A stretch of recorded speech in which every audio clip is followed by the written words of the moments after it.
কাঁকরোলের পোস্ত কি কোনোদিন খেয়েছেন? তবে এবার করে দেখুন। কাঁকরোলের পোস্ত কিন্তু খুবই সুন্দর খেতে, পনির দিয়ে করলে কিন্তু দারুণ লাগবে। এবার পুরো ভিডিওটা দেখতে থাকুন। কড়াইতে তেল দিয়ে দিয়েছি, এবার কড়াইটা গরম হয়ে গেছে, নুন দিয়ে দেবো। এবার পনিরগুলোকে ভেজে নেব। পনিরগুলোকে লাল করে ভেজে নিয়েছি, এবার এগুলোকে নামিয়ে নেব।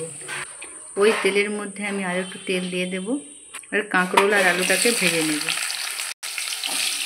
কাঁকরোল আর আলু ভাজার সময় দিয়ে দেবো অল্প একটু নুন, হলুদ গুঁড়ো দিয়ে নেড়ে চেড়ে ঢাকা দিয়ে ভেজে নেব, যাতে সেদ্ধও হয়ে যায় আর ভালো করে ভাজাও হয়ে যায়।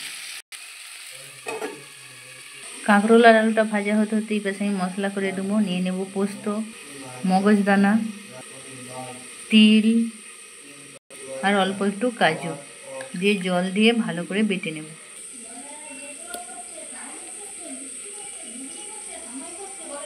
মশলাটা হয়ে গেছে, এবার দেখে নেব আলু আর কাঁকরোলটা ভাজা হয়েছে কিনা।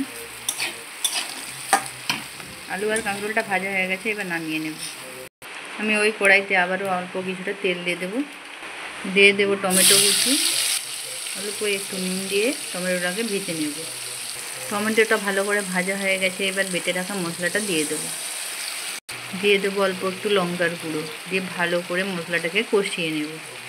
মশলাগুলো যখন ভালো করে ভাজা হয়ে তেল ছাড়তে শুরু করবে, তখন আলু আর কাঁকরোলগুলো দিয়ে দেবো।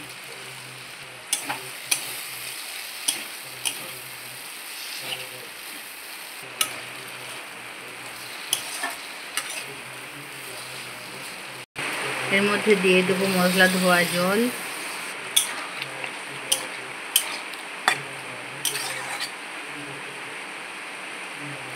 দিয়ে ঢাকা দিয়ে দেবো। কিছুক্ষণ পর যখন ফুটতে শুরু করবে, তখন দিয়ে দেবো পনিরগুলো।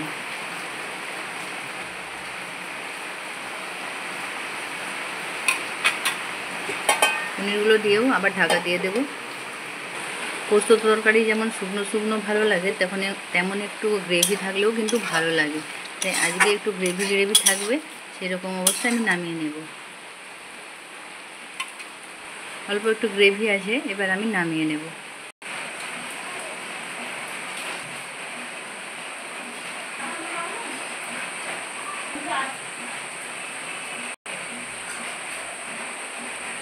সত্যি বলছি, এই কাঁকরোলের পোস্ত তরকারিটা একবার করে দেখুন, খুবই সুন্দর লাগবে। ভালো লাগলে অবশ্যই লাইক শেয়ার করবেন, আর কেমন হয়েছে কমেন্টে কিন্তু জানাবেন। আর যারা ইউটিউব থেকে দেখছেন, তারা চ্যানেলটাকে সাবস্ক্রাইব করে দেওয়ার অনুরোধ রইল। ভালো থাকবেন, সুস্থ থাকবেন। আজকের মতন টাটা।